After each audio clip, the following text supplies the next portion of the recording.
Suur tänu nende heade sõnade eest, et nagu Ilmar Raak ütles ka, et ega mina ka ei tea kedagi, kes ütleks, et vägivald naiste ja üldse pere ja lähisuhete vägivald oleks hea asi, aga seda kahjuks on meie ühiskonnas rohkem, kui on sellest räägitud. Ma tahan väga tänada Norra suursaadikut ja Norra riiki selle toe eest. Väga tihti on just nimelt vaja vahetada paradigmat selle teema suhtes just nimelt ka poliitikute seas, sellepärast et poliitikud on tihti peegeldus ühiskonnast ja meie ühiskond oma stereotüüpse mõtlemisega selle teemal ei ole tahtnud väga rääkida. Kuigi kõik teavad, või väga paljud teavad, et need probleemid on olemas, siis see eriti naiste vastane vägivald ja perevägivald on väga, väga peidetud teema. Siis mul on hea meel, et naiste tugikeskuste võrk on nüüd saamas ametlikult ka riigipoolse tunnustuse seeläbi, et on baasrahastamises sees. Aga see ei ole veel ju tegelikult kõik. Minu enda seos selle teemaga on selles mõttes isiklik, et kui Hea Reitelmann minu poole pöördus ja tegi selle austusväärse ettepaneku tulla täna teie juurde siia rääkima, mehena eelkõige, mitte sotsiaalkomisjoni esimehena, siis loomulikult mõtlesin Heale, et jah, kui ma vähegi Eestis olen, siis ma tulen kindlasti, sest et see teema on minu jaoks olnud väga oluline. Ja siin on mitu erinevat kokkupuudet mul olnud selle teemaga. Nimelt aastal 2000 olin ma üks inimesi, kes asutas ühe lastekodu Tartusse. Ja ma võin öelda, et nende aastate jooksul olen ma väga tihedalt seoses olnud selle igapäeva töö korraldamisega ja ma olen näinud neid juhtumeid ja need on päris äärmuslikud juhtumid tegelikult. Ja päris palju neid juhtumeid, kuidasmoodi neid lahendatakse, kuidasmoodi avastatakse tegelikult nende lastega toimunud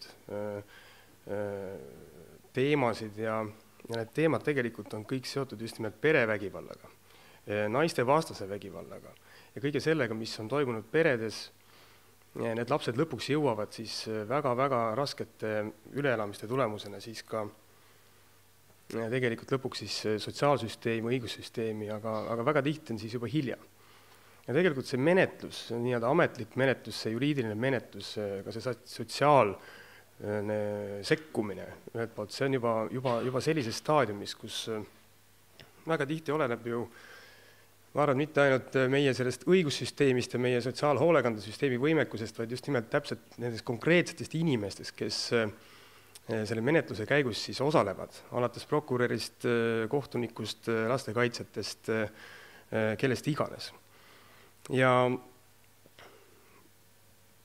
kuidas ma ütlen, et see iga see lugu kisub nagu südame jälle nagu tükkideks, sellepärast, et kui sa näed seda, kui on 3-lapseline pere, kõige vanem on tüdruk 13-aastane ja aastad on kestnud, siis see perevägivald kuni siis konkreetsete seksuaalsete väärkohtlemisteni välja, mitte ainult selle ema suhtes, vaid ka nende laste suhtes. Ja kui sa siis näed lõpuks, kuidasmoodi prokurör teeb väga head tööd ja nii edasi, kuidas need asjad tulevad välja läbi selle, et ühiskonnas mõni klassikaaslane on järsku avastanud, et see konkreetne tüdruk näiteks käitub väga kummaliselt. Ja siis sa näed selles protsessi käigus, kuidasmoodi see ema, kes on kõike seda näinud, on ise kannatanud see sama vägivalla all, annab kohtus täiesti ametlikke tunnistusi, kus ta ütleb, et need tüdrukud on ise selle asja kõik välja mõelnud, kuigi kõik tõendid on selle kohta olemas ja kogutud. Ja kuidas ta lõpuks süüdistab, et need tüdrukud tegelikult ise, eriti vanem tüdruk, on aastaid käitunud lihtsakalt ja seda isa provotseerinud. Et siis tekib tunne, et ükspuha milliseks me selle süsteemi siin kujundame, siis kui me ei muuda nagu seda suhtumist või neid samu väärtusi ja teistpidi, kui me õigeaegselt ei suuda anda ka sellele samale emale nagu sellise turvalise arusaamise, et tal on võimalus pöörduda, tal on võimalus anda teada, tal on võimalus abi saada, siis on väga raske nagu rääkida ainult nendest konventsioonidest ja kõigest sellest, mis siin on. Et päris elu meie ümber on palju karmim ja väga palju sõltub, kas need samad päris inimesed julgevad ja tahavad ja saavad aru. Kui ma räägin just nimelt nendest samadest laste teemast, sellest samast laste teemast siin kõige rohkem, siis lapsed on need, kes kõige rohkem tegelikult kannatavad.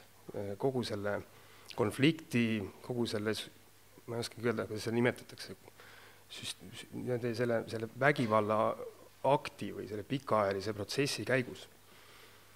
Ja ma olen kindel, et nende laste psüühika saab nii kõvasti kannatada, et nad ei oskagi võib-olla ka tulevikus ise täiskasvanuna siis käituda vastavalt ja õigesti. Üks asi, mis ma tahtsin veel öelda, mitte nii emotsionaalselt rääkides, on see, et sotsiaalkomisjoni esimehena ma olen väga palju tegelenud just nimelt pereteemadega, laste teemadega, ma pean seda väga oluliseks eelkõige Eesti ühiskonnas, sest et lapsed ja pere on see, mille peale meie riik on rajatud ja tavaliselt öeldakse, et see on selline klišeeline väljaütlemine, aga kui me vaatame ka majandusnumbreid ja mida iganes, siis tegelikult nii ongi.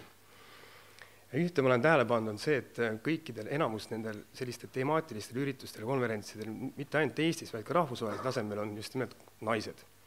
Ja ma arvan, et see sama aktsioon, et mehed rääkigu naistevastasest vägivallast ja perevägivallast on väga hea, on suurepärane. Seda mitte ei tohiks teha ühekordselt, vaid seda peaks tegema rohkem ja korduvalt, süstemaatiliselt. Ja teine on see, et siin saalis võiks olla ka rohkem mehi. Sest mul enda kogemus oli eelmisel aastal, kui ma käisin Londonis ühel naiste õiguste suurel konverentsil üle maailma, olid tõesti erinevate parlamentide, valitsuste poliitikud, kes tegelevad naiste õigustega, olid kohal. Ja ma olin vist üks väheseid mehi, nii-öelda ühe riigi esindajana. Mind vaadati päris suurte silmadega ja natuke võõristavalt ka, et mida sina siia otsid. Ja mul oli üks ettekanne ette valmistatud, aga ma jätsin selle pidamata ja ma rääkisin teile väga lihtsa sõnumi, et kuulge, head naised üle maailma, et kui te tahate, et tegelikult ka midagi muutuks, siis peaks siin olema ka vähemalt võrdõiguslikkus ehk siis võrdne kaasamine selles mõttes, et mehed peaksid olema siin koos teiega siin ruumis ja arutama neid küsimusi. Sest muidu on väga raske, nii-öelda öeldakse, et mehed on ühe planeedi pealt ja naised teise planeedi pealt, et tegelikult me peame koos neid teemasid arutama võimalikult palju. Aga kuna EHA ütles, et ma pean ka tegema PowerPoint presentationi, mida ma ausõttes vihkan alati, siis ma teen ka selle ära, aga ma üritan siia veel ka oma mõtteid lisada.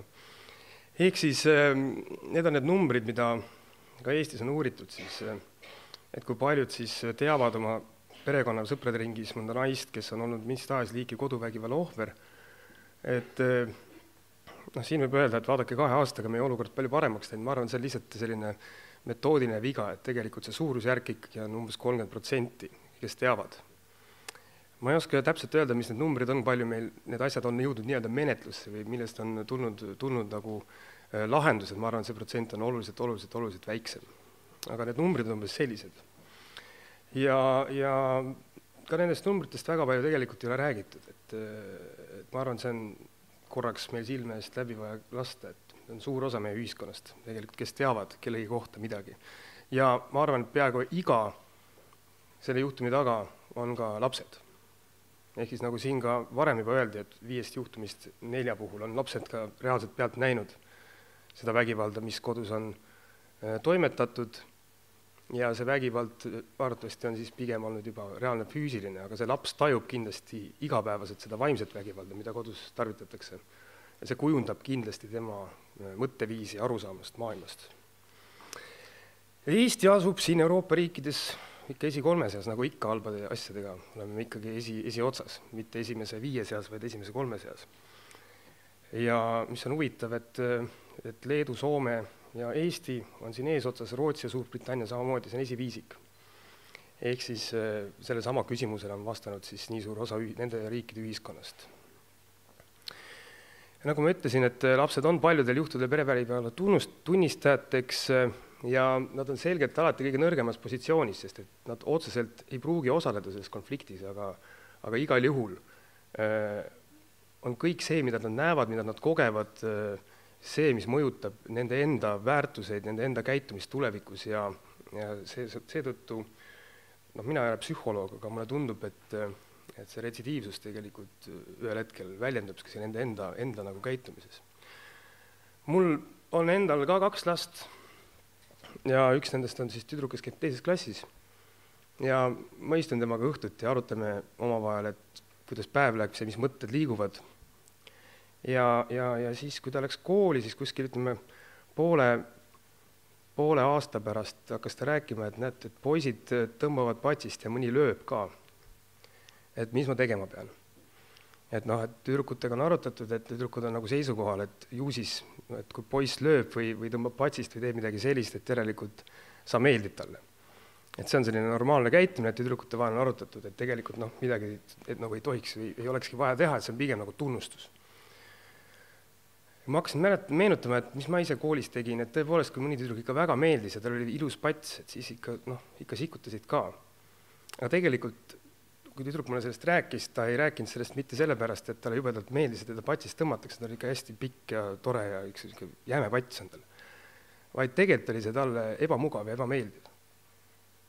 Ja mina lapsevanemana mõtlesin, et mida ma siis teen, et kuidas ma lähen siis sinna kooli, hakkan neid poisse seal, ma ei tohigi tegelikult seda teha, need on teiste vanemate lapsed ja õpetaja ka ei jõua kõiki sellega tegeleda, mis vahetunnis ja kuskil söögi vahetunni ajal toimub, et tegelikult see näitabki, et see on selline standardkäitumine, võib-olla väga väiksel tasandil, kus mitte mingit reaalset tagajärgi ei ole, aga see poos või see suhe juba päris varakult pannakse paika.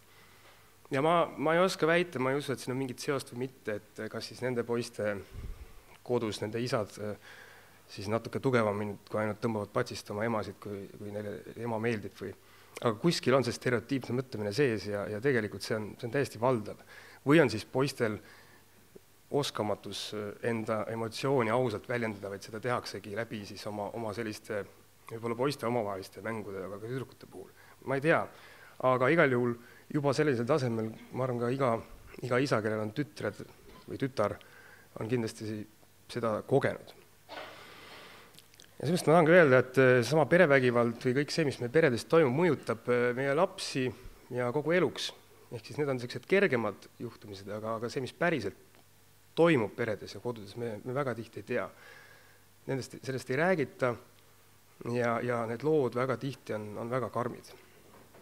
Me oleme rääkinud täna siin Euroopa Nõukogu naistevastase vägivalla ja perevägivalla ennetamise ja tõkestamise konventsioonist, et see tuleb ka Eestil vastu võtta. See on minu kui poliitiku väga selge seisukoht. Mitte ainult deklaratiivselt, vaid ka see rakendusosa me peame läbi vaatama oma õigusliku baasi, vaatama läbi ka selle, kuidas moodi me oleme võimelised rakendama tegelikult kõiki neid põhimõtteid ja neid süsteeme, mis ka selles konventsioonis kirjas on. Siin juba oli varem tegelikult see nimekiri, kes siis on ratifitseerinud ja kes ei ole, ehk siis me oleme tõesti Aserbaidžaani ja mõnede toredate riikidega siin veel selles seltskonnas, kes ei ole ratifitseerinud, aga ma loodan, et see on selline lähiaja küsimus, kus me suudame seda ka teha. Üks probleem on selles, et mina olen sotsiaalkomisjoni esimees. Ma tegelen kõige sellega, mis toimub ühiskonnas, mis on sotsiaalsed probleemid, tegelen kõige sellega, kuidas moodi sotsiaalhoolekanne töötab, kogu see pool kuulub sotsiaalkomisjoni alla. Aga me ei tegele näiteks perekonnaõigusega. Me ei tegele tegelikult selle regulatsiooniga, mis reguleerib kogu perekonnasüsteemi. See on õiguskomisjonis. Ja samamoodi me ei tegele ka selle karistusseadustiku selle osaga, mis puudutab ka sama perevägivalda ja kogu seda poolt. Ja siis ma ütlengi, et ma loodan, et vähemalt ministeeriumite tasemel on see koostöö omavahel parem, aga see on ka meie enda töö korraldamine Riigikogus, et me rohkem saaksime kaasa rääkida just nimelt sellest reaalsest pildist, mitte ainult juristidena, vaid sellest, mis tegelikus elus toimub, siis kui me kujundame oma seadusandlust ja seda konkreetset tegevust. Ja siis artikkel 31 on siis see, mis sõnastab siis ära selle lastega seonduva kõige otsesemalt, ehk siis konventsiooni osalised võtavad vajalikke seadusandlikke ja muid meetmeid tagamaks, et laste eestkoste ja külastusõiguse kindlaks määramisel arvestatakse konventsiooni kohaldamisalasse kuuluv vägivalla juhtumitega ja nii edasi. Ja tahan tänada Ea Reitelmanni ja kõiki Eesti naisteühenduse ümarlaua organisatsioone ja inimesi, kes on tegelikult just nimelt läbi laste huvide prisma sõnastanud oma konkreetsed ettepanekud, need on kokku 7 tükki.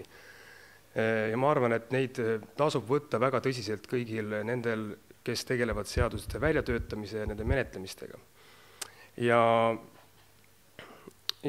võib-olla lühidalt siin kokkuvõttes järjest need ettepanekud on siis järgmised.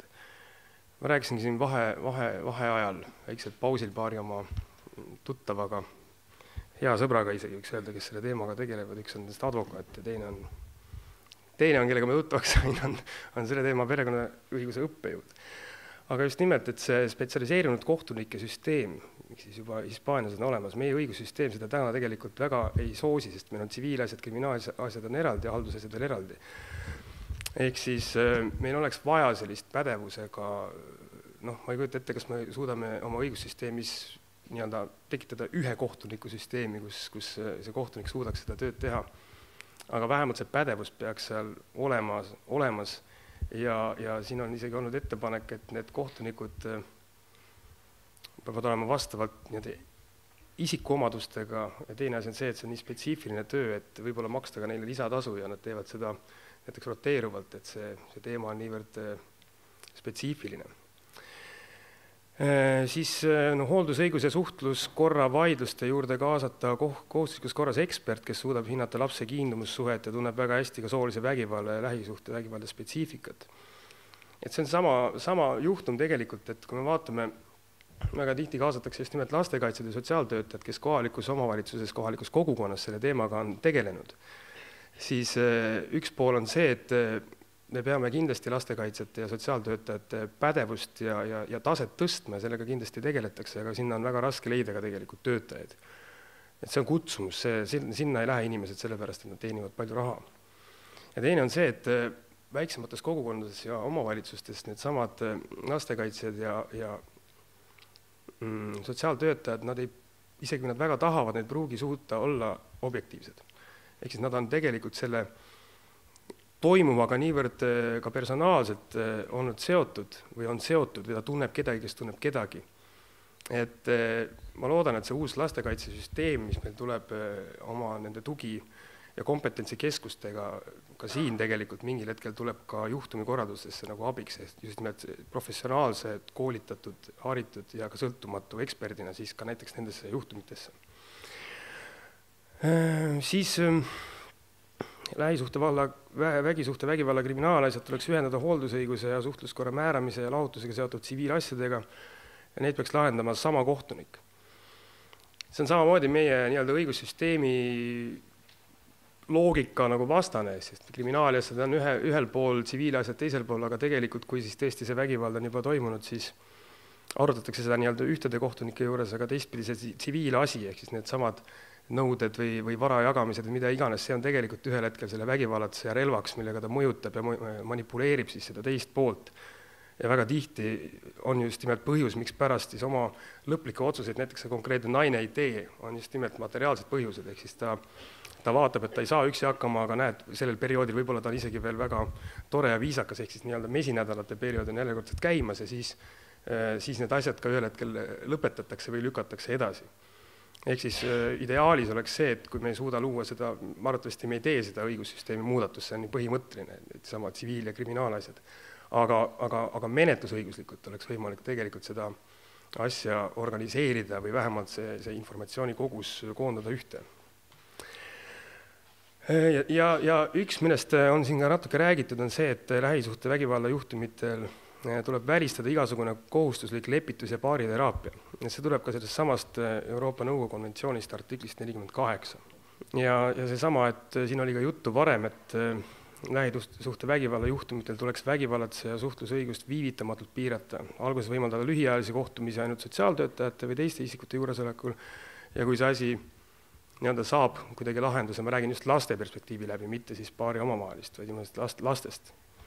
Et siis minna niimoodi üle sujuvalt, aga see sama nii-öelda suhtlusõiguse reguleerimine meie menetluses, see käib liiga pikka aega, et siin oli ka juttu, see Hispaania millegi pärast meil siin hea näide, aga et seal on tõepoolest ka õiguspolitseinikul koheselt vastavad otsused teha. Sest kui menetlus käib pool aastat ja kogu see jama, mis on seal toimunud aastaid varem, nii-öelda see soe ja kuum periood või mesinädalad ja vägivald no see laps igal juhul muutub selle suhte, selle konflikti lahendamise üheks manipulatsiooni vahendiks. Ja kokkuvõttes kannatab laps tegelikult kõige rohkem selle läbi. Ja ma ütlen, et Andres Sild on välja käinud sellise süsteemi, ma ei hakka seda siin ette lugema, seda saab kõike netist vaadata. Mul on hea meel, et ma saan viidata sellele vähemalt siin ja Eha mulle sellised materjalid ka edastas. Ehk siis need on nüüd erinevad astmed, milline see lähenemine võiks ühel hetkel toimuda, aga see eeldus on see, et see töö on tehtud tegelikult ja abi on antud. Ja kogu selle jutu kokkuvõttes peame ütlema, et meil on vaja muuta mitmeid seadusi, perekonnaseadust, tsiviilmenetluse seadustikku, kriminaalmenetluse seadustikku ja nii edasi.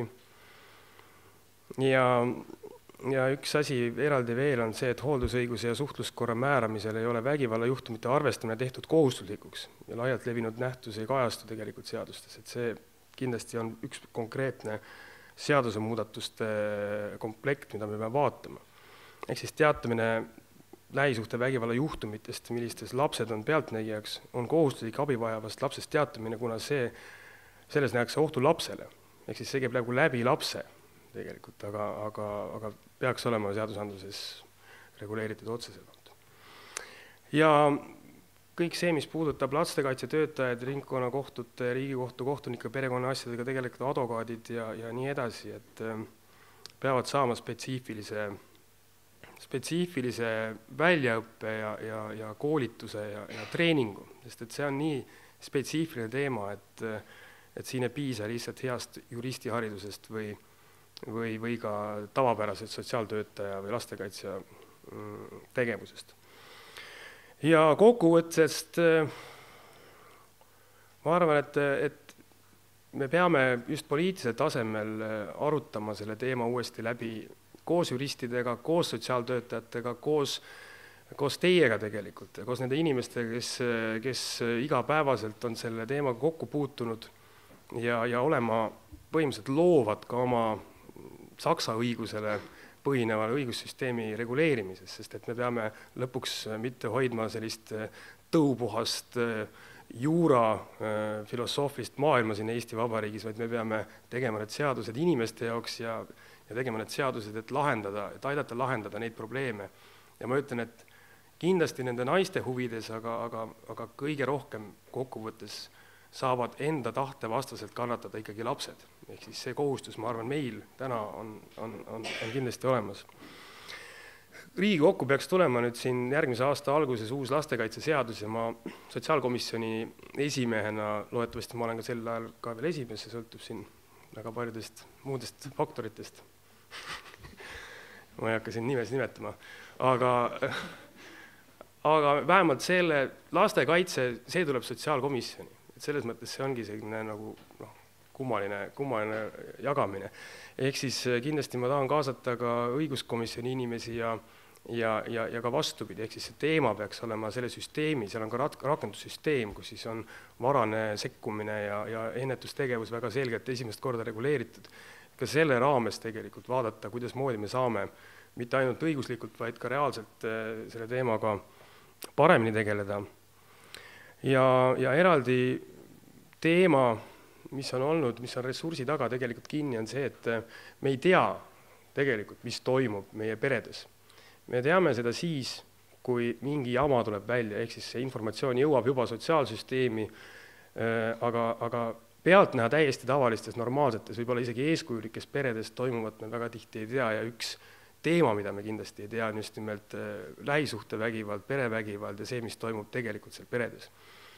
Ja ma arvan, et kui rääkida nii tervishoiust, siis kindlasti ka see vaimne tervishoid on üks teema ja mina olen kindel toetaja, et ühte või teistpidi taastada see pereõe või perearsti kontakt, süstemaatiline kontakt nende lastega läbi selle pere kas koduvisiidi või siis kohustusliku pereõe või perearsti visiidina. Ja et need pereõed, perearstid oleksid vastavalt koolitatud, nad oskavad teatud kas intervjuu või väliste tunnuste järgi hinnata siis ka näiteks selle sama ema või selle lapsevanema ja eriti lapse käitumise järgi, kas midagi on seal toimumas, sest et kui midagi juba pikaajaliselt on toimumas, siis see võib olla mõningate märkide ja metoodikatega avastatav.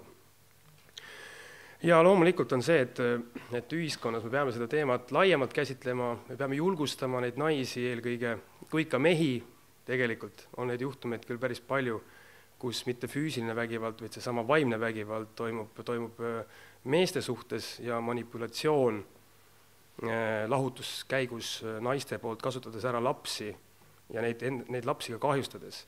Et ühesõnaga, mis ma tahan öelda, on see, et ühiskonnas me peame seda teemat käsitlema laiemalt ja harima ühiskonda ja harima ka mehi eelkõige rohkem, sest et me elame sellel planeedil, kus me peame igaüks ise hakkama saama, see on selline meeste kohustus. Aga väga tihti on meil ise hakkama saamine lihtsustatum, kui me julgeme pöörduda või me julgeme rääkida mingitest asjadest. Ja näiteks see sama lähisuhte vägivalla teema on ka üks asi, millest mehed võiksid rääkida mitte ainult naistega, vaid ka omavahel päris tihti. Nii et suur tänu, aeg mul on vist läbi. Aitäh, Margus Tsahkna.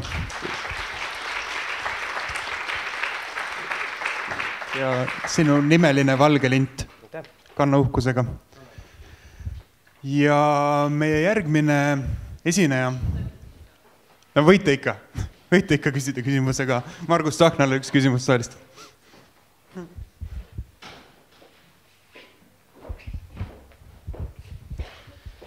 Ma arvan, et riik saaks omalt poolt päris palju kaasa aidata sellele, et need perevägivallas osalevad naised saaksid astuda sellest suhtest välja, tagades näiteks, kuna neil reeglina on ka lapsed, selle sinna kaasatud, siis tagades selle, et riik võtaks elatise maksmise kohustuse üle. Sest praegu on see, et kohtuotsused on küll olemas, aga kui teine lapsevanem kolib näiteks kas või Soome, siis ei ole see kriminaalselt karistatav ja riigil on palju rohkem ressursse ja mõjutusvahendeid, kuidas seda lapsevanemat aidata. Et selle asemel, et see ema peaks seal kohtu uksi kulutama, võiks ta tegeleda oma lapsega. Et kas riik on kaalunud seda varianti? Ma olen väga tänulik, et see küsimus tuli või see oli mul kirjutatud niimoodi käsitsi eraldi paberile, et ma tahan rääkida sellest ka. Et esimene teema laiemalt, ma vastan hästi lühidalt, aga see on minu üks nii-öelda põhiteemasid, millega ma tõesti tahan tegeleda ja tegelen, on üksinda last kasvatavad vanemad ja kõik see problemaatika. Ja sama elatisrahade probleem. Et idee on, et võiks olla see fond, mis siis maksaks välja need elatisrahad ja ise võtaks endale kogu oma riigi sunnimehhanismi kasutades siis õigused, ehk siis võtab selle nõude üle, ehk siis ta selle vanema käest nõuab välja siis need elatirahad, kes raha ei maksa, tavaliselt on need mehed, ütleme, ikkagi valdavas enamuses. Et ja see on olnud poliitiline vaidlus, see oli ka koalitsioonilepingu tegemisel, aga ma arvan, et me suudame seda, kuna see teema on järjest rohkem läbi mõeldud, et see võiks olla see teema, see fond mitte kunagi ei teeni ennast tasa, ehk siis tegelikult ei saada neid rahasid kätte, aga see ongi see poliitiline otsus, et jah, riik panustab oma vahendid siis sinna, et tulla appi siis koheselt. Täna menetluse käigus ju on elatisraha, kui ma ei eksi 70 päeva või mis on see periood, kui makstakse mingil kombel. Aga see ei anna mitte mingisugust kindlust tegelikult sellele vanemale, just nimelt võtta vastuse otsus, et minna siis sinna menetlusse või ehk siis lüüa selg sirgu ja oma õiguste eest seista. Et kindlasti riik siin peab tulema appi elatisrahade teemal. Ja teine pool on seesama juriidilise abi, ka seesama kohtukulude ja kõige selle poolega, et siin õnneks on olemas seesama mittetulundusühingute võrgustik, mis sellega juba tegeleb, aga et see naine eelkõige siis saaks olla kindel, et ta on tegelikult pädev ja võimeline selle protsessi võimalikult kiiresti valutult läbima, sest et tema jaoks selle emotsionaalse otsuse tegemine on ju kõige suurem otsus. Ja kui ta teab, et seal taga on veel pool või aasta otsa veel kohtuteed ja tohutuid vaidlusi, siis ütleme, et üks normaalne inimene, mitte ainult naine, vaid ka mees, kes ei ole advokaadi paberitega, ta ei julge seda ette võtta tegelikult. Nii et see nõustav pool peaks sinna elatisrahade teemale juurde tulema.